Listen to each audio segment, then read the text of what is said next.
Alamogordo Town News on Crazy Radio. I'm Anthony Lucero. When it comes to news on 95.1 FM, weather always comes first. Arctic air is going to spread across much of the central U.S. into New England this week, resulting in record-breaking cold and life-threatening wind chill temperatures. Heavy snow is going to move from the northern Rockies into the central plains, and a swath of significant snow and ice is going to move from the central plains into the mid-Atlantic today through Thursday. Closer to home, breezy winds this afternoon, warmer temperatures, winds gusting to 25 to 35 miles per hour. Also expect some patchy blowing dust. A weak backdoor cold front is going to be arriving tomorrow with seasonal temperatures the remainder of the week.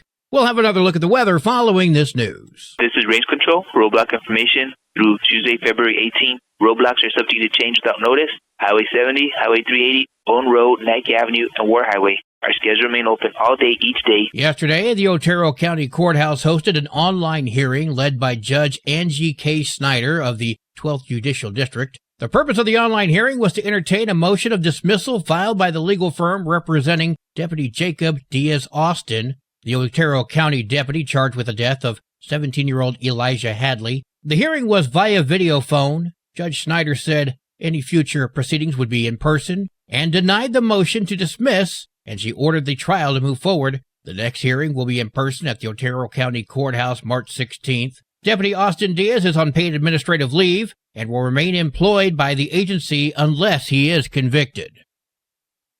The City of Alamogordo's request for proposals is now open for the Family Fun Center and welcome proposals that will bring back bowling and food services while introducing creative, budget-friendly family entertainment options. Proposers will present their ideas before the City Commission during the regular City Commission meeting happening on April 22nd. The mandatory pre-proposal walkthrough is going to take place today.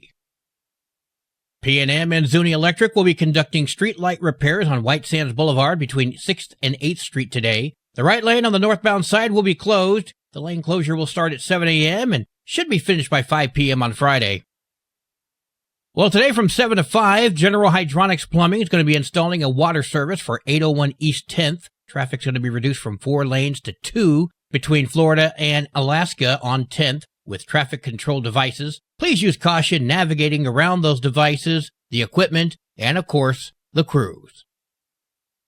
The Village of Tularosa's trustee meeting is taking place tomorrow at 5 p.m. You can view the agenda on villageoftularosa.com.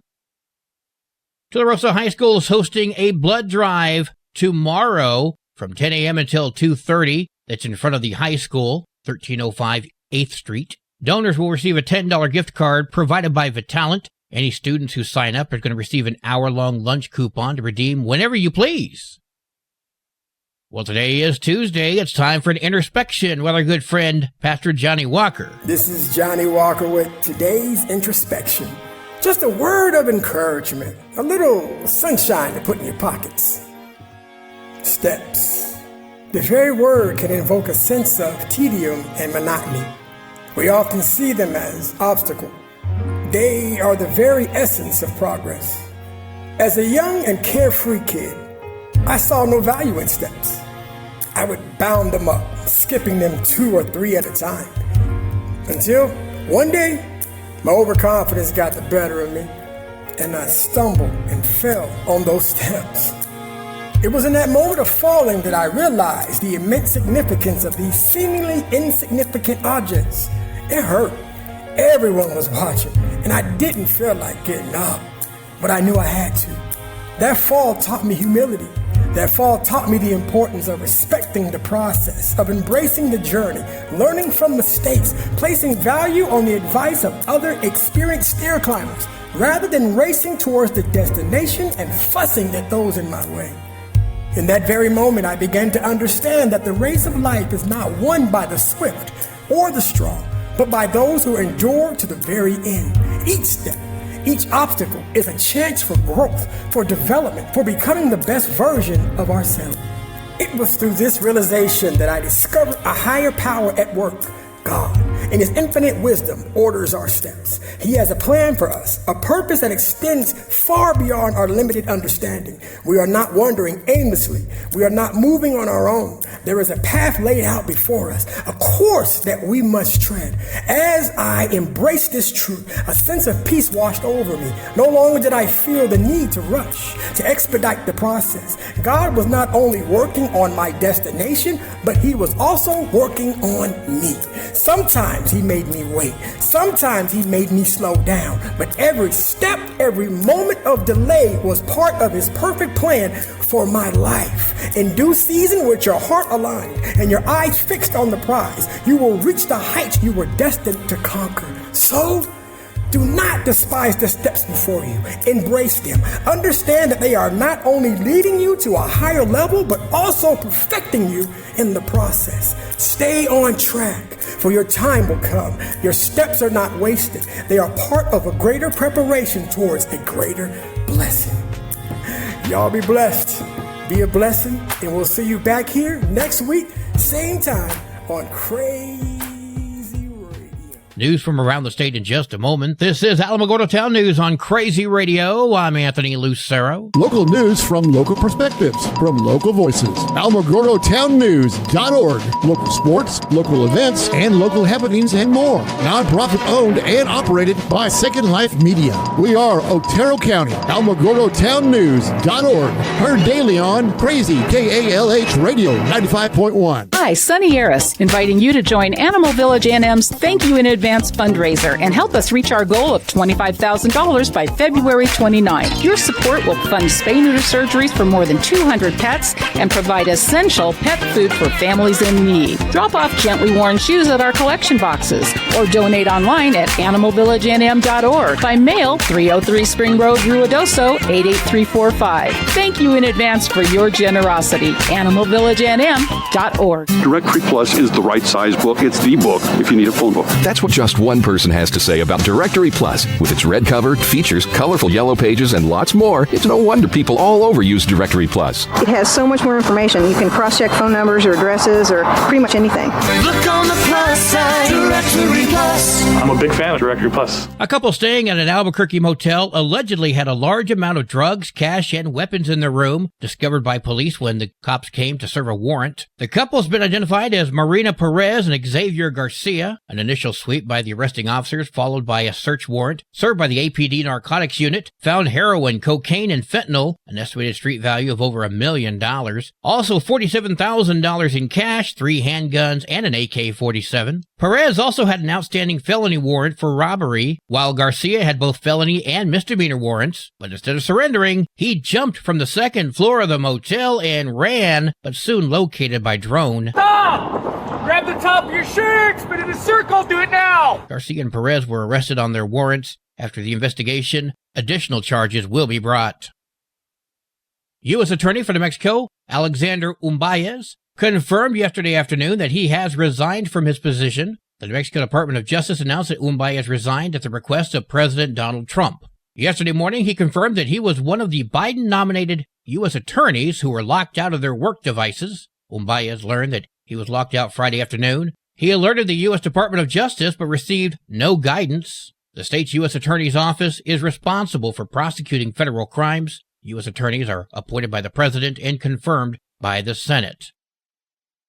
2 bills passed by the New Mexico State House would give greater tax relief to veterans if passed into law. House Bill 47 would increase the property tax exemptions from $4,000 to $10,000 for all New Mexico veterans and their surviving spouses. This would impact around 67,000 people and begin tax year 2025. House Bill 218 will give property tax exemptions to New Mexico veterans who are not considered 100% disabled. Under current law, if you're 100% disabled in your service to the country, you receive 100% exemption on your property tax. But if you have a prorated exemption, you don't receive any breaks. But they want that to change. New Mexico Taxation and Revenue Department Cabinet Secretary Stephanie Schnarden Clark spoke to KOAT. So the constitutional amendment basically makes it so that if a veteran is 10% disabled, they'll get a 10% exemption and so on, all the way up to 100%. Both bills passed the State House Saturday and will head to the Senate Tax, Business, and Transportation Committee next.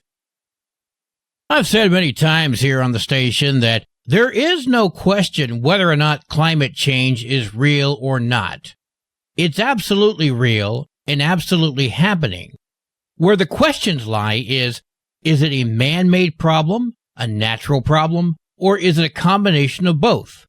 And to that, I don't know. But recognizing climate change is not isolated to just certain parts of New Mexico. Currently, legislators are considering bills to help protect the state's air, land, and water. Roz Brown has the story. 1 in 3 counties has experienced devastating fire and flood damage in recent years. Shelley Manlev leads Healthy Climate New Mexico, a group of public health professionals and students who believe climate change is the greatest threat to residents' health, as well as a state's ability to provide health care in local communities. It's not just chronic diseases, but heat, flooding, fires, drought are creating incredible health threats. And if we don't take action, we'll make it so that we will not have a livable future. According to the 2024 Conservation in the West poll, 59% of New Mexicans consider climate change a very or extremely serious issue. Manlev says the bills would address climate change head-on to achieve the state's goal of reducing greenhouse gases by 45% by 2030 compared to 2005 levels. New Mexico experienced its largest and most destructive wildfire in the state's history in 2022. But Manlev says residents' health is also affected by wildfires as far away as California or Montana, depending on wind conditions. Part of what makes us as New Mexico so vulnerable is that so many people in our population already have serious health problems. We already have higher rates of child asthma. New Mexico also is the second largest oil-producing state in the U.S., behind Texas, and the nation's top natural gas producer. Manlev believes the legislation would align pollution reduction goals. We also can demonstrate that a important oil and gas producing state can make the investments and make this transition in a way that sustains our economy, supports our communities in the process so that it's not just being done to them, it's being done with them. She adds the Community Benefit Fund would invest $340 million in infrastructure, workforce development, renewable energy projects, energy efficiency upgrades, and more. I'm Roz Brown reporting. A former Santa Fe assistant principal and current Santa Fe City Councilor Amanda Chavez claims that the Santa Fe Public Schools Superintendent Hilario Larry Chavez sexually harassed and then retaliated against her. Amanda Chavez says that the superintendent sent her sexually explicit text messages and retaliated against her when she didn't take him up on his advances. She resigned her position as assistant principal of Santa Fe High School last week and filed a complaint with the Santa Fe School Board in December. She's planning to sue. John Day is the lawyer representing her. He spoke with KOB. He began this pattern of sending her these sexually harassing texts, and she declined his sexual advances. And after that, the school district began retaliating against her. She wouldn't get job assignments that she wanted. It was made clear to her that she didn't have a future there. According to a district spokesperson, SFPS is in the process of reviewing the matters, but will not comment on personnel issues. Sports and weather are coming up next. This is Alamogordo Town News on Crazy Radio. I'm Anthony Lucero. They are role models and educators. Their work requires a great deal of time and energy for very little pay. Who are these unsung heroes? Thanks, Coach. Thanks, Coach. The simple truth about education-based athletics in New Mexico is this. Without a committed team of coaches and administrators, they just wouldn't be possible. School sports, they bring out the best in all of us. This message presented by the New Mexico Activities Association and the New Mexico Athletic Directors Association. The Oregon Mountain High School cheer squad from Las Cruces earned a national recognition by taking home the top prize at the USA Spirit Nationals in Anaheim, California over the weekend. Competing against teams from across the nation, the squad not only won, but exceeded their initial goal of just making it there. Yay! Jordan Sanchez is the head coach of the Oregon Mountain High School cheer squad, and she spoke with KFOX. Amazing. Overwhelmed with emotions. Our goal was just to get there. Our goal was just to go give these kids some experiences, have some humbling moments. But they definitely went out above and beyond and got that one. Looking ahead, Sanchez says the next step is to work towards securing another national title. There are 51 games for Mexico girls basketball today, including Carrizozo at Hondo, Mescalero at Mesilla Valley Christian, Chaparral at Santa Teresa, Redoso at Dexter, and Tularosa heads to the Institute.